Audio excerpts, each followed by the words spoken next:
Why doesn't God heal amputees?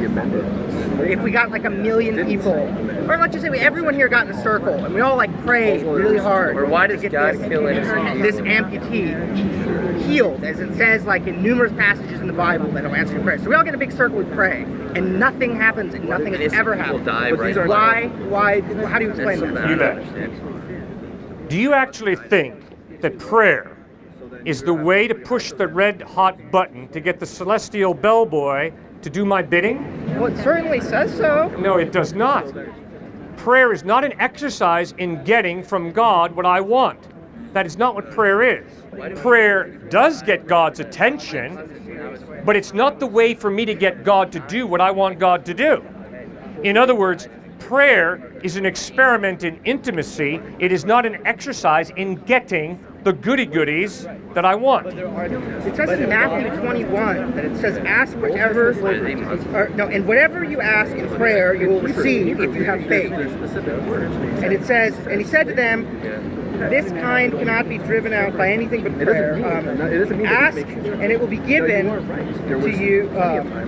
You seek, and you will find. Knock, and it will be open to you. That's right.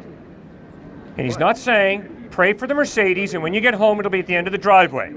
He's not saying, don't study for an exam, pray for an A before you take the exam, and you'll get an A. He's not saying that. What about a veteran who loses their leg in the war? Let's pick That's something. tragic. Yeah, so let's say that this is the person we're praying for. We're not praying for good exam grades. We're praying for the child to not die of leukemia. Yeah. In fact, he says just the opposite. I don't know why God allows children to die.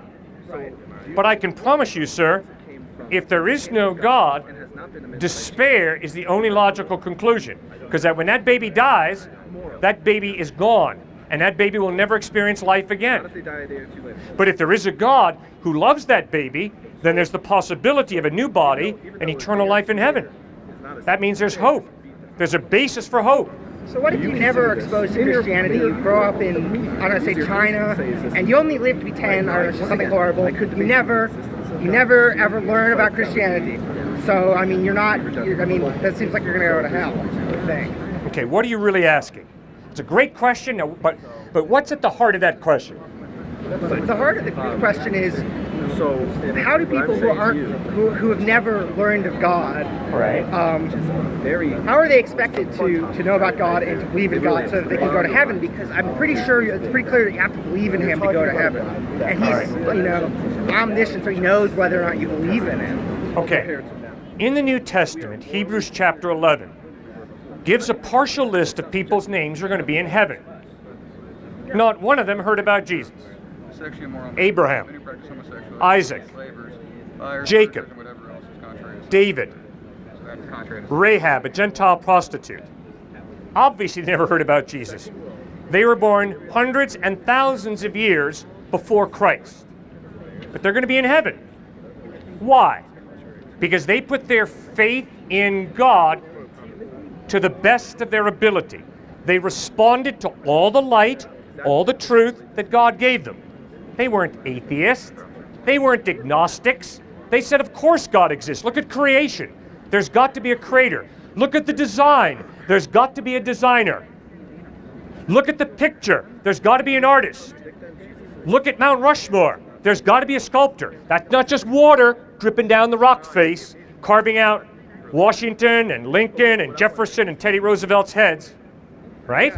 So they believed in God. They never heard about Christ, but in humility, they put their faith in God. They're going to be in heaven. I'm saying that one of the reasons I believe God is because I know that Mount Rushmore didn't happen by accident. I know that Mount Rushmore required a sculpture, someone to carve those heads out. Well, guess what? Your eye, your ear, your central nervous system is far more complex than Mount Rushmore. If I have to believe that Mount Rushmore was created by a sculptor, I've got to believe that the amazing design and order in your body demands an intelligent mind, a creator. But why do you suppose that? I mean, it's not necessary. Suppose? There's a perfectly adequate scientific theory that says that all of this happened without God through evolution, and evolution's happened to be one of the most confirmed theories in existence. Unless the devil planted fossils. But I mean, the argument for complexity, that it's like it's too complicated to have existed before, or, you know, without someone creating it, is just, I mean, that's just a huge supposition that, okay, well, it had to have been made by something. It's a huge supposition. I mean, you're going from, we don't know, to it had to have been made by something. Yeah. I mean, why you were making a huge assumption? Why? Really? All right, I don't think it's a huge assumption for me to say. Driving to school today, I found this on the side of the road. Isn't it amazing the way the metal just sort of came together? Isn't it amazing the way the glass just sort of fit into place? The extra pieces of metal just sort of fell off.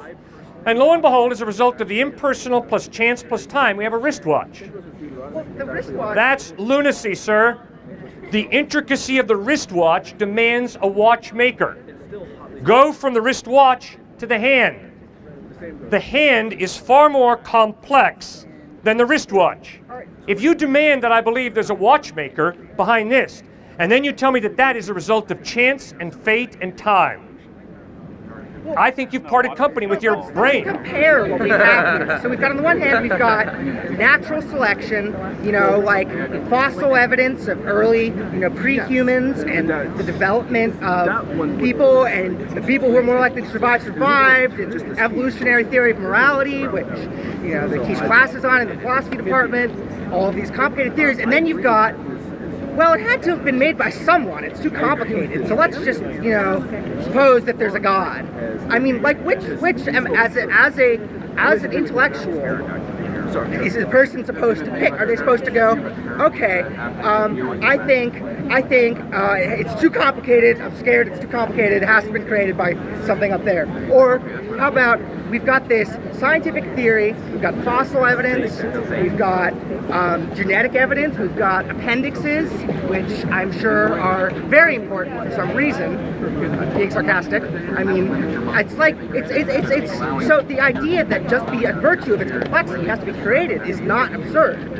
Or sorry, is absurd. It's absurd to say that it has to have been created.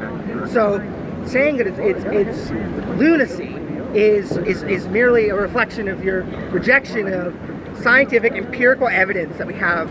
We have evidence of it in the same sense that I have evidence that there's grass in front of me, versus a guy in the sky that we have no tangible evidence of. All right, it's real simple. Modern science began in an environment where there was a biblical worldview. The biblical worldview is the whole reason we can do science is because we have been given a rational mind that is able to understand the order and design in the universe. Therefore, by using our rational minds in responsible ways, we can unlock the secrets of the universe. Johann Kepler, the father of modern astronomy, as he peered out in the stars at night, exclaimed, "O God, I am thinking your thoughts after you." Copernicus, Newton, all had a profound faith in God. And because they understood that God exists, they understood my rational mind has been given me by this rational creator. He's created it in an orderly way, and I can unlock the secrets of the universe by doing good science. Now, see, once again, they've done studies where they have, like, say, I mean, you're probably going to reject this because you don't think animals have souls, but it's very clear that if something weird happens, people are evolutionarily driven to be superstitious. Right. So if a comet comes through right now and strikes the middle of the mall, you know, we happen to know about objects entering the Earth's atmosphere. Let's just say we had no conception of this. Now, do you think we're going to think, I mean, can you blame people for having a theory, you know, believing in God before we had the scientific explanation of why there's a comet crashing in? So the point is, you still haven't gotten at why are we supposed to go straight to, I have a created rational mind that gives me epistemic access to God's world. This is the supposition. I'm just saying we have epistemic access, and epistemic access gives us this scientific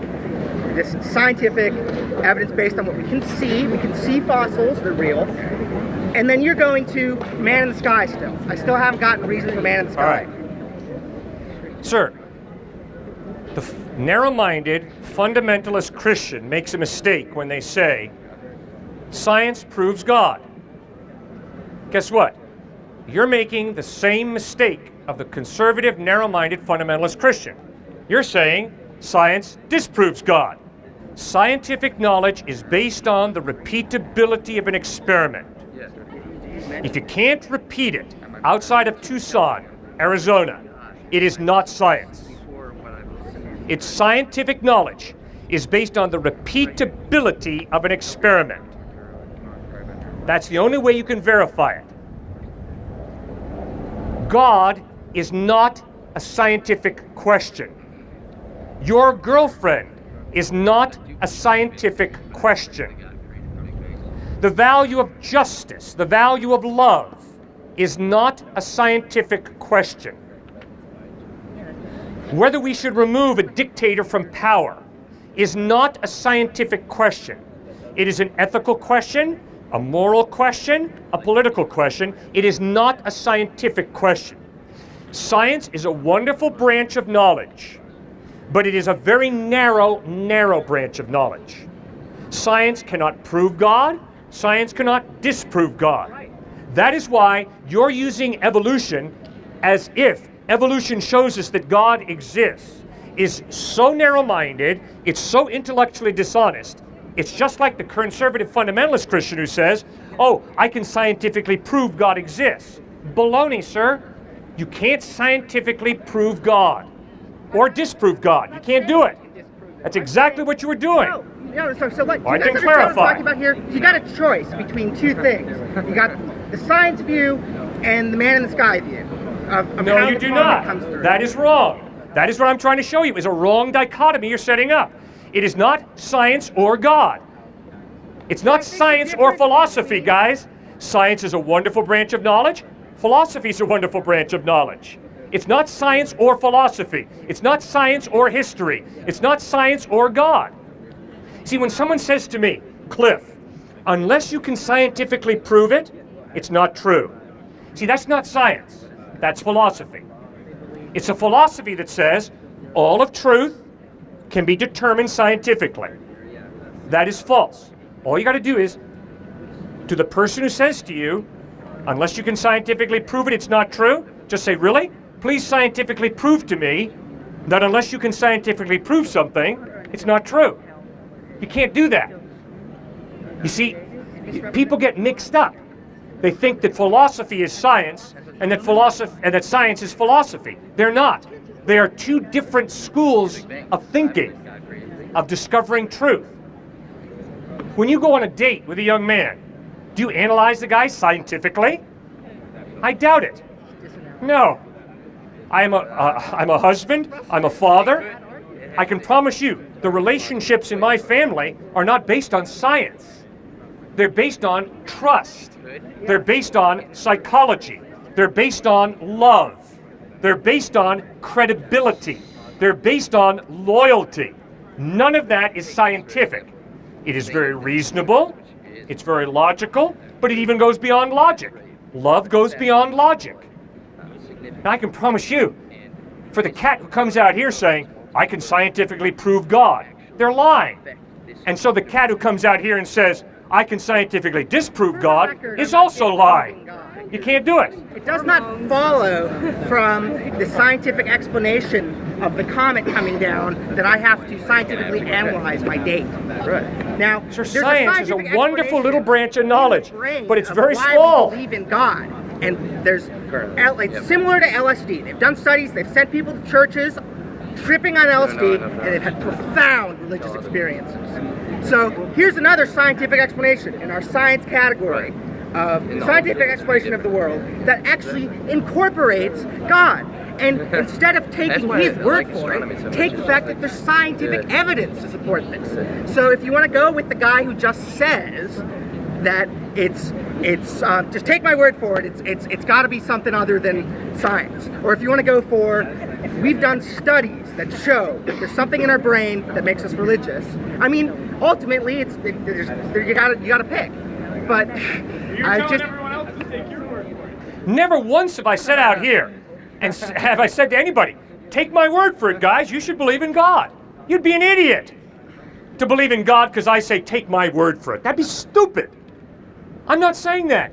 I'm saying believe in God, Because the evidence of order and design points to an intelligent mind. Because the Big Bang points to the fact that the universe is not eternal. There's a beginning. Guess what, guys? Everything that has a beginning has a cause.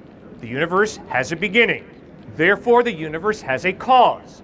The best explanation and answer to the question, who caused the universe, is an eternal, uncaused cause. Sounds a lot like God. Third reason you should believe in God: moral, objective truth. The slaughter of an innocent child is objectively wrong. The only way there can be an objective moral is if there is some type of God to create that value, that intangible value.